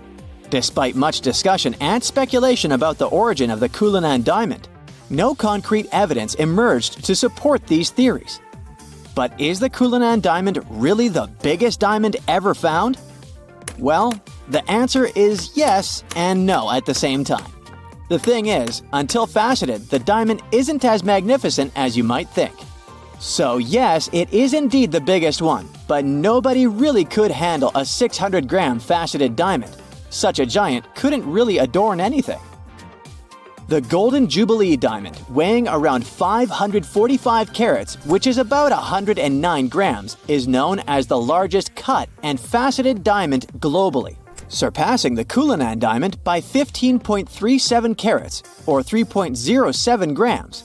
It was discovered in 1985 at the Premier Mine in South Africa, which is also the birthplace of many famous diamonds, like the original Cullinan. The Golden Jubilee diamond was originally referred to as the Unnamed Brown. The cutting and polishing of the diamond presented challenges due to its size, surface, deep cracks, and inclusions. De Beers utilized new cutting technologies for the project, which were later applied during the cutting of the Centenary diamond. After extensive work to reduce the diamond's weight, it was completed in 1990 in a fire rose cushion shape. The diamond was then brought to Thailand for exhibition and later purchased by Thai business people in 1995. It was given to King Bhumibol as a gift for his 50th anniversary on the throne and named the Golden Jubilee. The Golden Jubilee diamond is currently showcased in the Royal Museum at Phimmamak Golden Temple Throne Hall in Bangkok as part of the crown jewels. One day, nearly 18 years ago, a Filipino fisherman discovered a 2-foot-long pearl inside a giant clam in the waters near Palawan Island, the Philippines. He decided to keep it as a good luck charm, hiding it under his bed. Unfortunately, his home burned down, but miraculously, the 75-pound pearl survived. Officials in the Philippines have confirmed that the pearl measures 26 inches in length and 12 inches in width and is valued at $100 million.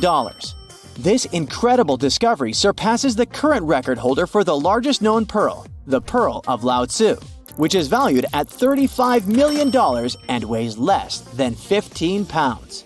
The Pearl of Lao Tzu was also found off the coast of Palawan in 1934 and is currently displayed at Ripley's Believe It or Not Museum in New York. The Bahia Emerald is known for being one of the largest emeralds ever discovered, with the largest single shard found within it. It weighs approximately 752 pounds and originates from Bahia, Brazil. The gemstone narrowly avoided flooding during Hurricane Katrina in 2005 while being stored in a warehouse in New Orleans. An ownership dispute arose after the emerald was reported stolen in September 2008 from a secured vault in South El Monte in Los Angeles County, California. However, the emerald was eventually located and the case was brought to a settlement. Although the gemstone has been estimated to be worth around $400 million, its true value is still uncertain. A couple of years ago, a Sri Lankan gem company reported the discovery of what they claimed to be the world's largest single natural blue sapphire, weighing 683 pounds. Let's see what jewelry you could make from this behemoth stone. A blue sapphire with such a gigantic weight could be turned into 1,549,016 1-carat stones adorning engagement rings. The owners intended to auction off this gemstone after it had been officially valued. The Gemological Institute in Ratnapura, which initially owned the gem, declined an offer of more than $1 million from a potential Middle Eastern buyer. They estimated that the gem's real value was around $100 million. The discovery of the El Dorado rough topaz in 1984 in Minas Gerais, Brazil, was a significant event, with the rough stone weighing an impressive 81 pounds. However, after being cut and polished, the finished gemstone ended up weighing only 13.6 pounds, resulting in a loss of 83% of the original weight. This drastic reduction in weight was primarily due to the removal of non-gem quality material from the rough stone in order to create a high-quality product with an excellent cut, color, and clarity. The final product was a stunning faceted topaz with a perfect emerald cut, good clarity, and a desirable yellowish-brown color. Weighing 31,000 carats, the finished stone became the largest faceted topaz and gemstone in the world. The name El Dorado has since been used metaphorically to describe a place where wealth can be quickly attained. Additionally, it's been associated with El Dorado County in California and various other towns and cities across the United States. The term has also come to symbolize something highly sought after, though it may be elusive or never found. A ruby weighing 55.22 carats was recently sold at auction for a record-breaking $34.8 million, making it the largest and most expensive ruby to be sold this way. The gem was discovered in Mozambique and named Estrela de Fura, which means Star of Fura in Portuguese. Sotheby's, the auction house that handled the sale, described the ruby as extremely rare and significant in the world of gemstones. While diamonds typically dominate record gemstone sales, rubies are also highly prized for their rarity and value. The previous record for a ruby sold at auction was set by the Sunrise Ruby in 2015.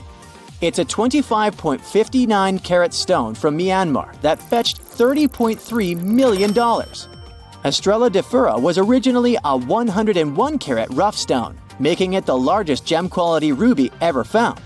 It was carefully cut and polished to enhance its color and brilliance before being put up for auction. You know how it goes. As the years pass, common knowledge slips away faster than you can say, "What's that thingamajig for?" Just think, our grandkids will probably be scratching their heads over the buttons on our old-school phones. So it's no wonder that some ancient artifacts have got us all stumped too. Take a look at this funky object. Any guesses on what it is? A musical instrument, a toy, or maybe something out of this world? Beats me, and even the experts have no exact answer. This little guy is a Roman dodecahedron, discovered by some amateur archaeologists near Lincoln, England. It's shaped like a fist and made of a mix of metals. Now, as for what this thingy was used for, that's the million-dollar question. Supposedly, these guys were all the rage back in the day in northern Gaul and Roman Germany. According to some ancient maps, similar dodecahedrons have turned up in Europe, Britain, and even along the maritime Silk Road in Southeast Asia. The plot thickens as more and more of these dodecahedrons pop up. Some had wax inside, leading scientists to think they were candle holders. Others think they might have been used for knitting gloves, since none have been found in warmer regions. There's even one found in Geneva with zodiac signs etched on it, sparking some woo-woo theories about fortune-telling. And now a fresh discovery has got everyone's head spinning. Could this be some kind of sacred tool for the Romans? Who knows? Maybe it's the first multi-tool ever, invented way before Swiss Army knives were a thing. Carved stone balls from Scotland are another historical mystery. They most likely date back to the late Neolithic period and come in various types, from sandstone to granite. They're all roughly the same size and have intricate, evenly spaced patterns of circular bosses or knobs. Most of these designs have 6 bosses, but the number can range from 3 to 160. Some of these balls are more skillfully crafted than others, and a few even have extra decorations. There are over 400 carved stone balls and mostly found in Scotland, although some have turned up in northern England and Ireland. These stone balls rarely show signs of damage or use, and there are no clues that would give away their function.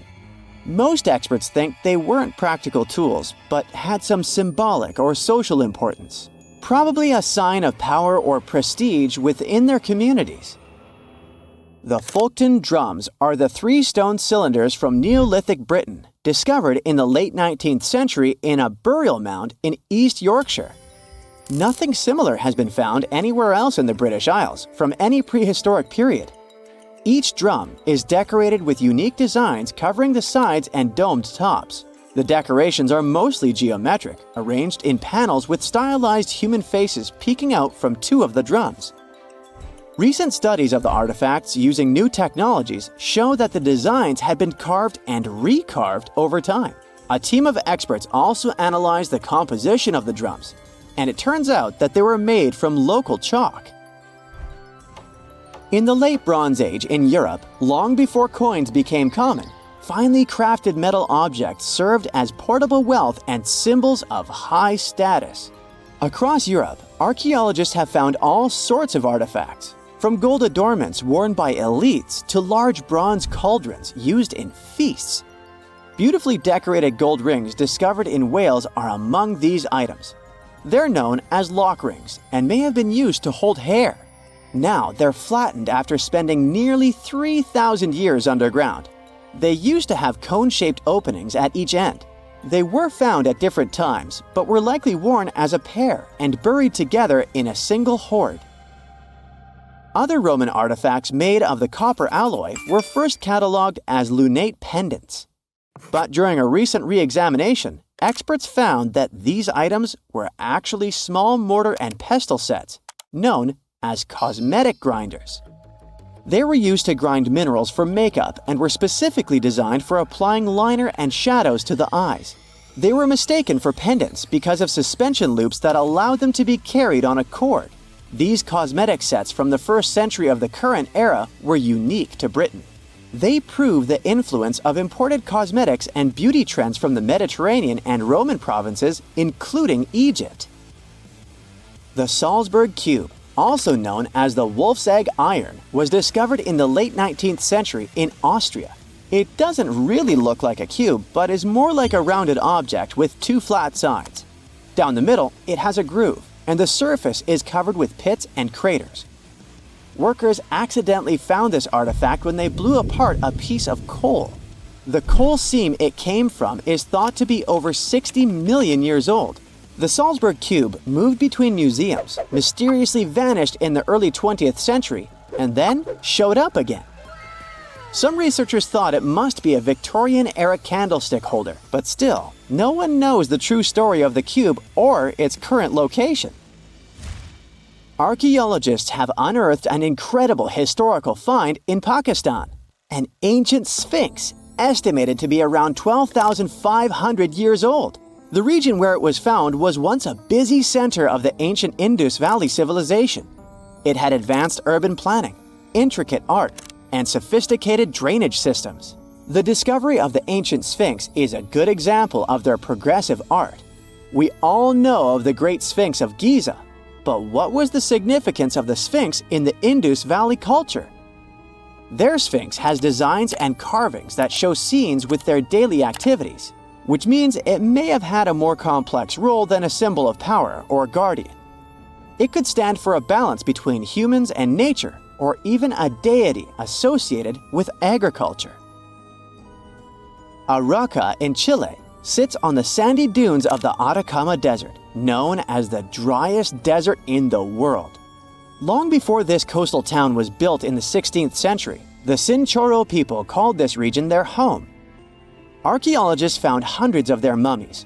Radiocarbon dating showed that these mummies are over 7,000 years old, which makes them 2,000 years older than the famous Egyptian mummies.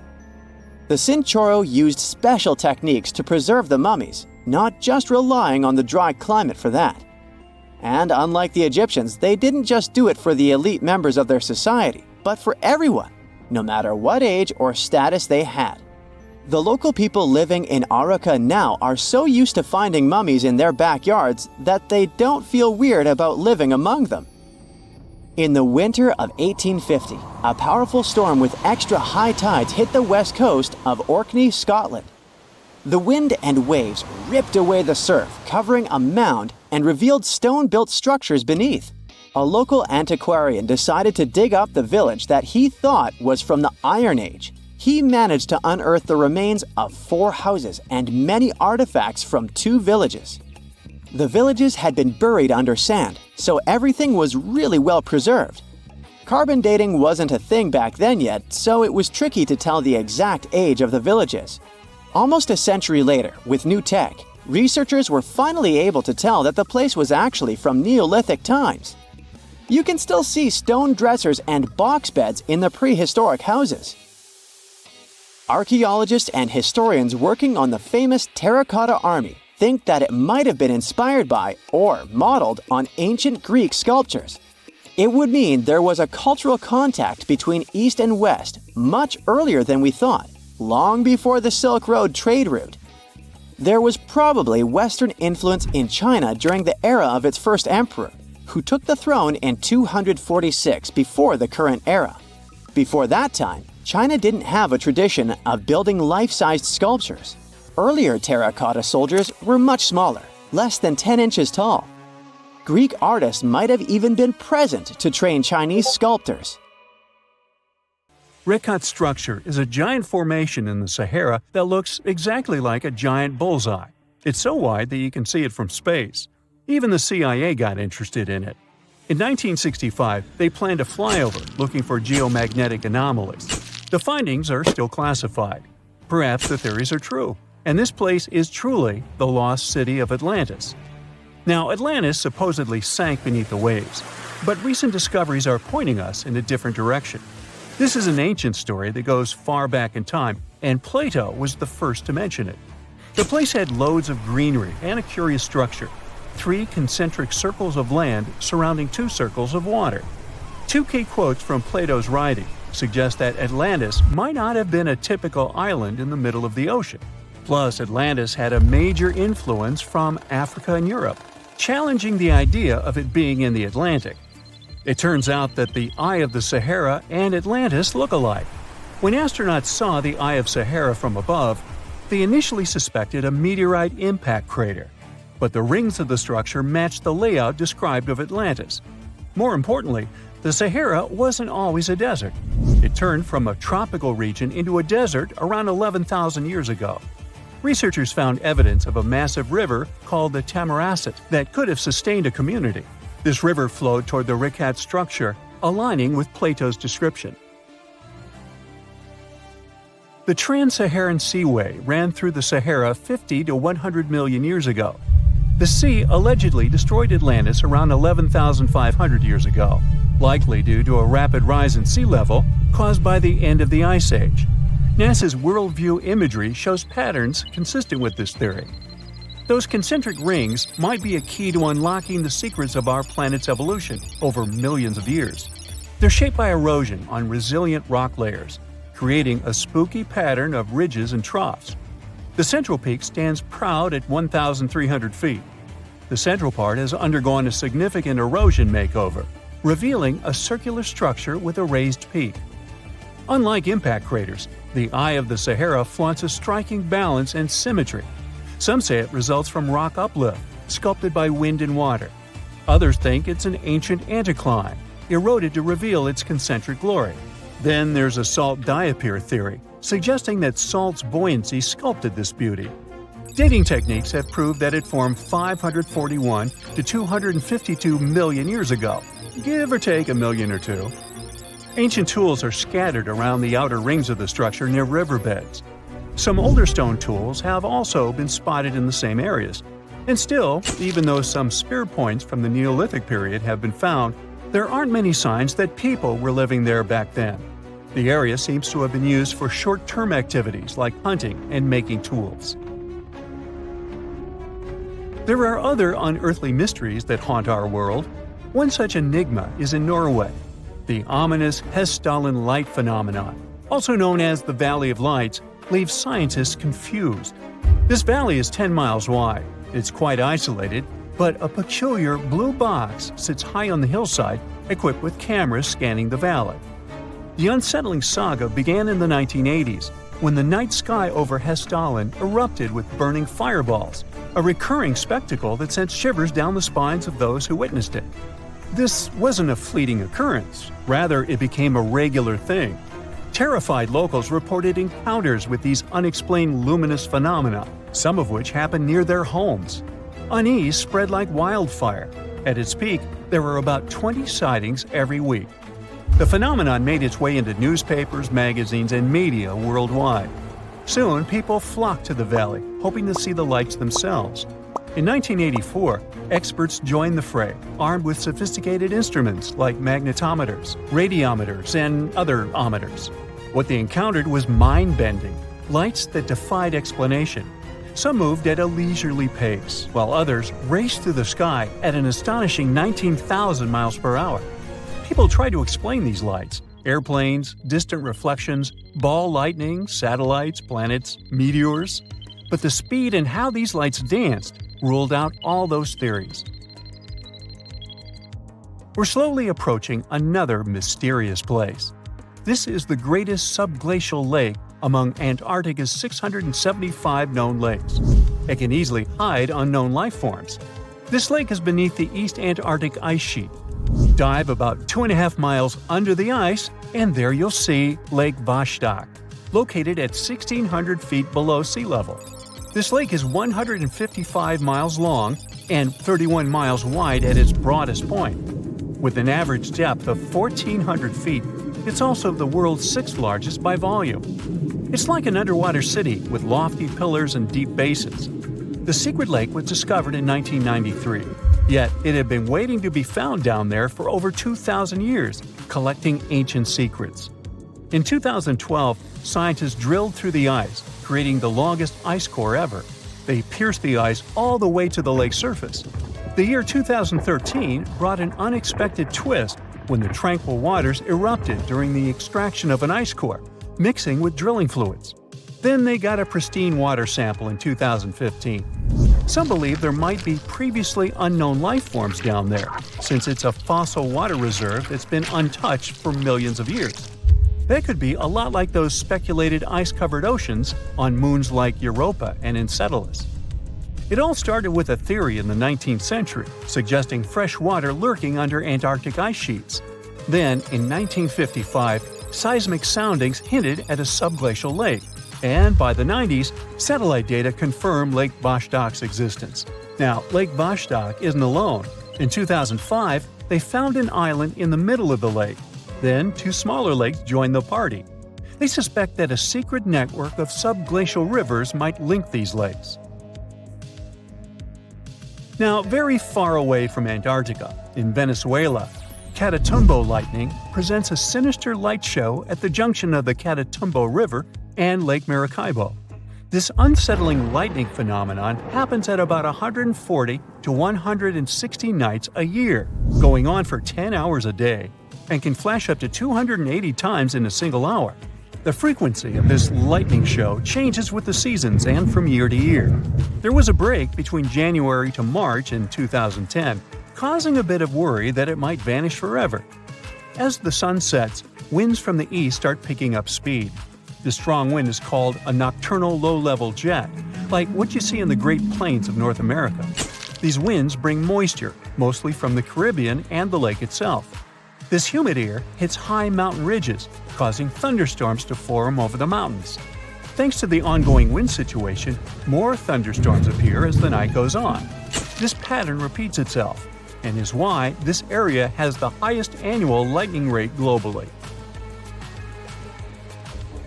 The next place scientists cannot explain is in China. That is the Longyu Caves. They have lofty slanted roofs and sturdy pillars. The spot remained hidden for centuries. These human-made caverns, built around 2,000 years ago, decided to reveal themselves only in the 90s. Local farmers drained some ponds and unveiled 5 massive caverns. Further digging exposed an additional 19 smaller caves. They range from 60 to 110 feet in width and 26 to 50 feet in height. Archaeologists found historical relics from the reign of Emperor Zhuan of Han, dating back to over 2,000 years ago. Now, how did these caves survive for more than 2 millennia without falling apart? No ancient records explain the way they were crafted either. The walls show chisel marks, hinting at some layer-by-layer chiseling action, but the exact construction process is still a head-scratcher. You're hiking in the wilderness, looking for a safe spot to set up camp. All you can hear are leaves and branches cracking under your footsteps. Some squirrels are running up a tree over there. But suddenly, something unexpected happens. You notice something weird in the distance in between the trees. It kind of looks like a concrete structure of some sort. Weird. At this point, you're at least 20 miles deep in the woods and there are no nearby towns or villages, as far as you know. So you decide to go off the trail with your friends to get a closer look. But as you get nearer, you realize that it's actually a 12-foot-tall staircase and it's leading to nowhere. What's it doing there in the middle of literally nowhere? And it doesn't even lead to anything. You put on your Sherlock Holmes cap and investigate. So maybe there used to be an old house or mansion here that collapsed over the years and the only thing left is this staircase. But weirdly enough, after circling the bizarre structure, you realize there's no trace of any ruins or even foundations. It's like someone just sliced a staircase off their house, cake style, and plopped it here for no reason. Okay. You and your friends aren't really into getting a whole lot closer. Something feels wrong. The longer you look at this weird structure, the more you feel a super creepy presence. Something tells you you should probably leave the area as fast as possible. You can't explain the feeling or take your eyes off the creepy staircase. You take out your phone and snap some pictures. Then, after a lot of hesitation, you take a few steps closer and notice that the stairs don't seem to be all that ancient, a few decades old at best. There's moss growing out from some cracks. Your friends have had enough. They ditch you and run back off to the trail, leaving you alone on the staircase. You put your foot carefully on the first step. Wham! Adrenaline rush. As you ascend to the top, someone touches your shoulder. You jump and turn around.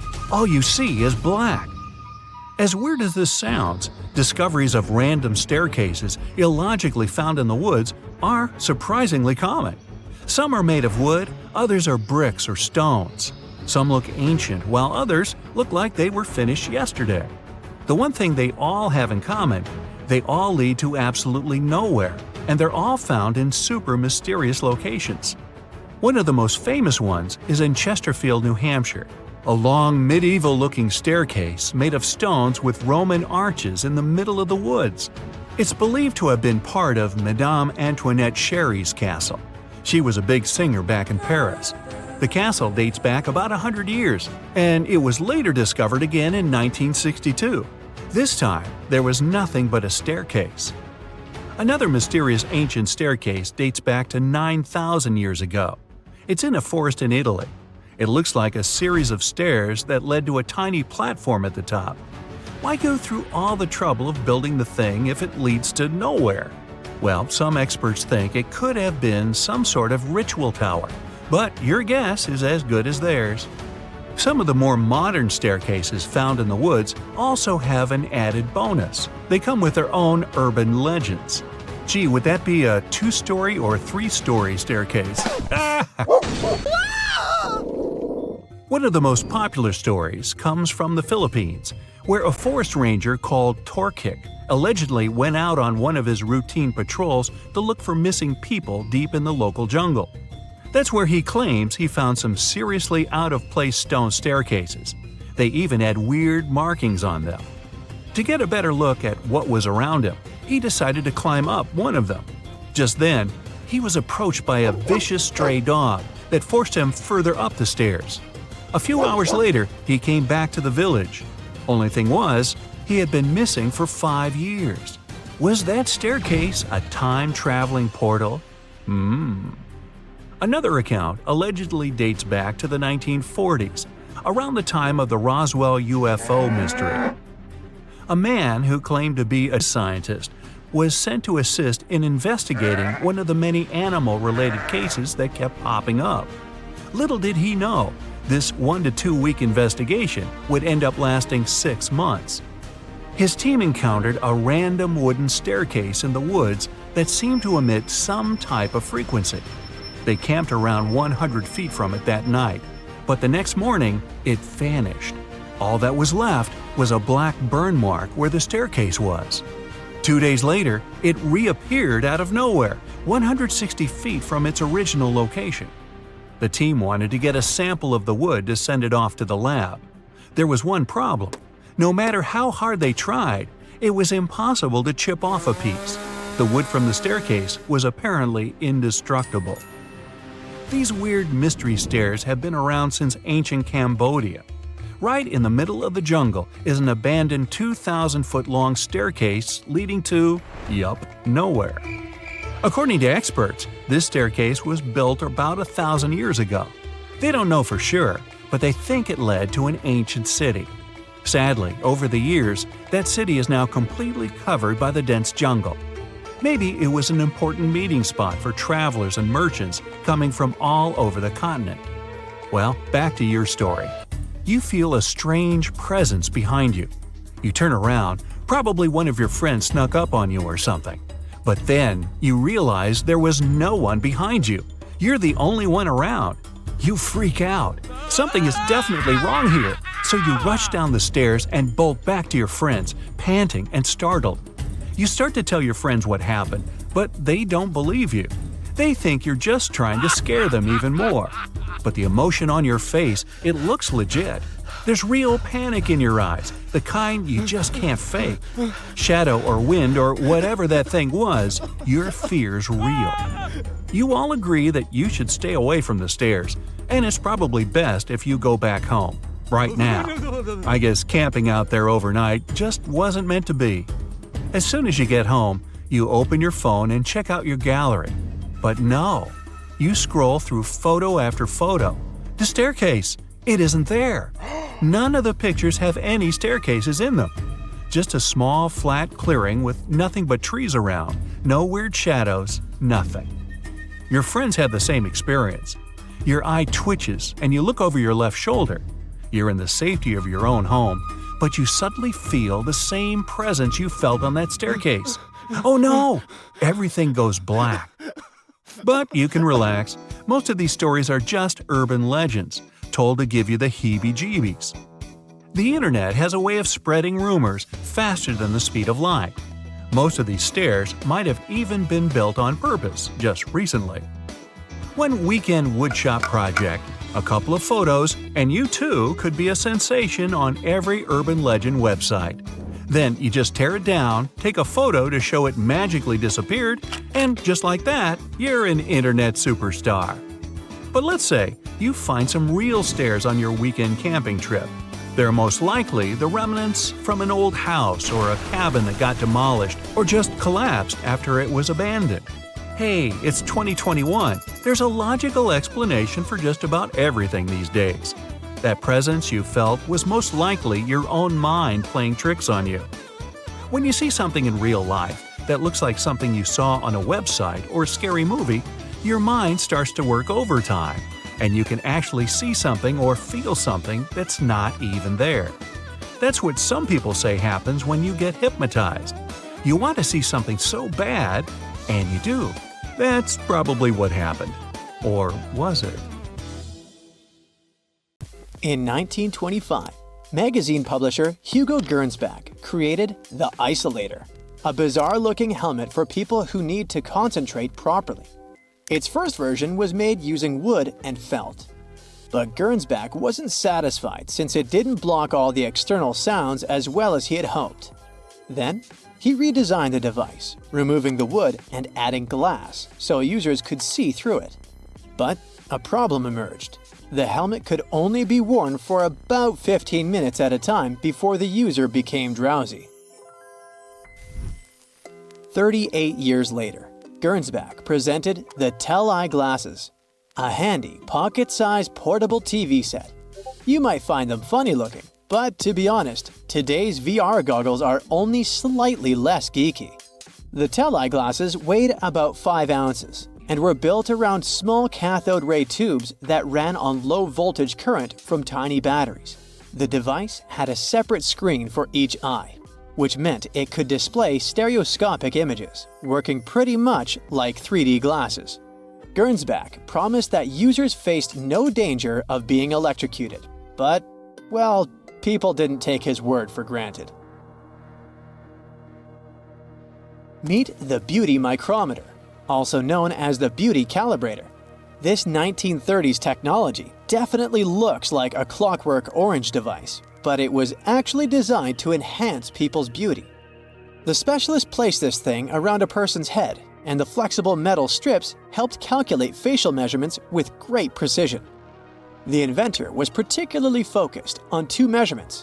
The heights of the nose and forehead should be the same, and the eyes should be separated by the width of one eye. If the beauty micrometer spotted an imperfection, they suggested using makeup to correct the situation. So this device was supposed to be a big deal for actresses and actors working in the movie industry, but it was a flop, and it definitely didn't become a nationwide craze. Sheet masks are all about aesthetics nowadays, but they were way more bizarre looking in the past. Take this ice mask created in the 40s by the legendary Max Factor Jr., who basically invented makeup for movie stars. He hoped that actresses would go to great lengths to get a mask like this to reduce facial puffiness, but that really never happened. Some people find those dimples around a smile to be the most charming and attractive thing ever. So, an inventor came up with the Dimple Maker back in 1936, which basically looks like some medieval dental equipment. The instructions were pretty simple.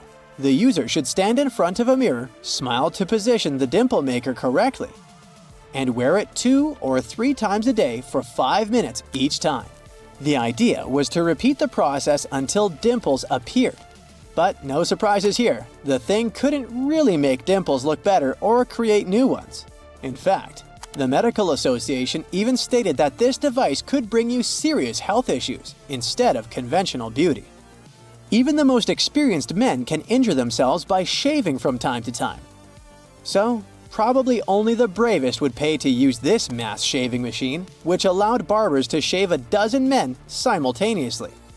This device appeared in a pilot for a TV series in the 60s, but it was invented in the 19th century. Still, the commercial success was never meant to happen, as this machine would simply never adapt to different face shapes. Another dangerous invention was the shoe-fitting fluoroscope. When shopping for shoes, instead of the usual try-on routine, people would step onto this cool machine that uses X-rays to show a real-time moving image of your feet inside the shoes. It's like a high-tech way to make sure your kicks fit just right. It sounds pretty cool, but these machines were actually dangerous, since they were blasting out a crazy amount of radiation. I mean, during a quick 20-second view, you'd get a dose way above safe levels. Even though the radiation was aimed at people's feet, a bunch of it would scatter around, exposing everyone nearby. So, salespeople who spent hours around these things were getting a whole year's worth of radiation in just 2 hours. There were reports of injuries, so this invention was finally banned in the 70s. If you've got 2 left feet, you can learn how to dance with YouTube videos, or call your partner to help you out by using these Siamese dancing shoes. This invention made its debut in a 1981 mail-order catalog, intending to help couples stay in sync on the dance floor. But they were more likely to have you both tripping to the ground. Let me introduce you to the auto skates, an invention dating back to the 40s. The inventor used to kickstart the motorized roller skates as if firing up a lawnmower, and they could run up to 160 miles on a single gallon. But they had a little issue with the brakes, which could, not brake at all. So, a co-pilot was necessary there. And by co-pilot, I mean someone brave enough to chill on a little stool behind the driver and help brake using their own feet. If someone needed to take their whole family for a spin, they could just hop on the Goofy bike. This invention, unveiled in Chicago in 1939, was a bike for 4 people that also doubled as a mobile sewing station. When this quirky ride was parked, the sewing machine's legs kept the tall cycle from toppling over. But I wouldn't be so close to it, just in case. The auto skates and the Goofy bike seem like relatively safe ways to get around compared to a barrel. In 1901, a schoolteacher named Annie Edson Taylor celebrated her 63rd birthday by taking a journey down Niagara Falls inside a 5-foot-high wooden pickle barrel. Following her daring feat, 15 copycats tried using the same device to conquer Niagara Falls, but not all of them succeeded. Nowadays, attempting such stunts is prohibited due to the significant risks involved, and the fine is approximately $10,000. Back in 1929, someone apparently thought that wood veneer sheets could be the next big thing in bathing suit materials. They were advertising a kind of DIY and recycling method, and one of the promotional videos featured a girl explaining how she crafted her outfit using leftover veneer from building a house. The funny thing is that they even claimed that, so far, none of the bathing suits had warped or cracked. But let's be real. The wood would need some serious waterproofing to pass the test of time. This invention didn't stick around for too long, probably because they didn't exactly win any awards for the most flattering design. About 10 years later, men were seen rocking periscope top hats in London.